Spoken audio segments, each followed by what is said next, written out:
स्वागत है आप सभी का आवाज नए भारत में। आज है 8 मार्च यानी कि अंतर्राष्ट्रीय महिला दिवस। हम जानते हैं कि क्यों मनाते हैं अंतर्राष्ट्रीय महिला दिवस। आपको बता दें, महिलाओं को इसके लिए बहुत लंबी जंग लड़नी पड़ी, हम कह सकते हैं। महिलाओं ने इसके लिए, हम कह सकते हैं, समान काम के घंटे, पुरुषों के समान वेतन और वोट के अधिकार के लिए जब महिलाओं ने एक बड़ा सा विरोध प्रदर्शन किया 1908 में 28 फरवरी के दिन, तब जाके उसके ही अगले साल हम कह सकते हैं कि अमेरिका में घोषित हुआ राष्ट्रीय महिला दिवस। फिर ये धीरे धीरे फेमस होता गया। फिर 1975 में जाके सेलिब्रेट होने लगा अंतर्राष्ट्रीय महिला दिवस।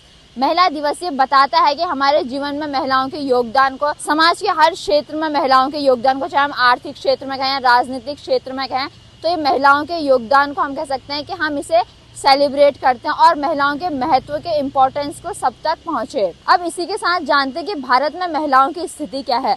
अगर हम भारत में बात करेंगे महिलाओं की स्थिति, हम कह सकते हैं कि पहले की तुलना में बहुत सुधार हुआ है महिलाओं की स्थिति में। आज भारत की महिला हमें बड़े बड़े क्षेत्रों में दिखती है। ऐसा कोई फील्ड नहीं है जहां महिलाओं की भूमिका ना हो। जैसे इसरो में हम कह सकते हैं कि महिलाओं की बहुत अहम भूमिका कह सकते हैं हम, बड़े बड़े साइंटिस्ट के लेवल पे।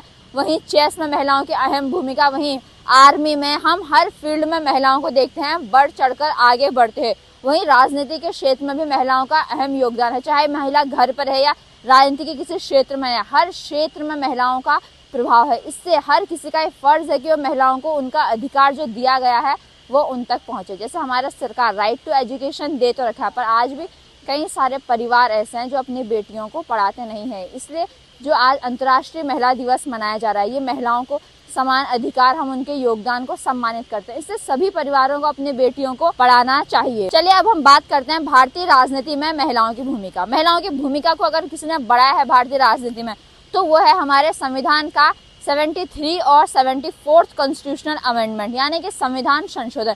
इसके बाद महिलाओं को पंचायती क्षेत्र में 33% आरक्षण मिला, जिससे महिलाओं का राजनीति में प्रवेश बढ़ा। वहीं अभी हाल ही में लोकसभा, राज्य विधानसभाओं में महिलाओं के लिए मोदी सरकार ने 33% आरक्षण कर दिया है, जिससे भारतीय महिलाएं अब राजनीति में भी योगदान देने लगे हैं। वहीं अगर हम दिल्ली की बात करें तो दिल्ली को इस बार मिली है महिला मुख्यमंत्री रेखा गुप्ता। इससे हमारे देश का मान और बढ़ गया है, क्योंकि हमारे देश में इतने सारे स्टेट्स हैं, फिर भी सिर्फ 2 ही राज्यों में हम कह सकते हैं महिला मंत्री हैं। एक पश्चिम बंगाल में ममता बनर्जी और एक दिल्ली में रेखा गुप्ता। अगर महिलाएं अगर हर क्षेत्र में ऐसे बढ़ चढ़ के आगे कार्य करेंगी, स्पेशली राजनीति के क्षेत्र में आके अगर ऐसे कार्य करेंगी, तो हमें उम्मीद है आने वाले समय में भारत के और राज्यों में भी मुख्यमंत्री देखने को मिलेगी। मैं जीवन के हर क्षेत्र में महिलाओं की बढ़ चढ़ के भूमिका नजर आ रही है, पर एक क्षेत्र जहां हम कह सकते हैं कि भारत में हमें महिलाएं कम दिखती हैं, वो है राजनीति का क्षेत्र। पर जैसे अभी महिला को मुख्यमंत्री बनाया गया है दिल्ली में, तो हम उम्मीद करेंगे आने वाले समय में महिलाओं की भूमिका जीवन के हर क्षेत्र में बढ़े, और खासकर भारत में राजनीति के क्षेत्र में। इसी के साथ आप सभी को आवाज नए भारत की तरफ से अंतर्राष्ट्रीय महिला दिवस की हार्दिक शुभकामनाएं। और अंत में यही कि एक दिन महिलाओं का सम्मान करने से कुछ नहीं होता है, आपको उसके लिए हर दिन, हर पल, हर सेकंड महिलाओं का सम्मान करना चाहिए। उनका सम्मान आप कैसे कर सकते हैं? उनको सही एजुकेशन देके, उनके प्रति आप अपनी अच्छी भावना रख के। और आप सभी को आवाज नए भारत की तरफ से अंतर्राष्ट्रीय महिला दिवस की हार्दिक शुभकामनाएं। आप देश दुनिया की ऐसी लेटेस्ट खबरों के लिए सब्सक्राइब करें आवाज नए भारत को। आप सभी का बहुत बहुत धन्यवाद।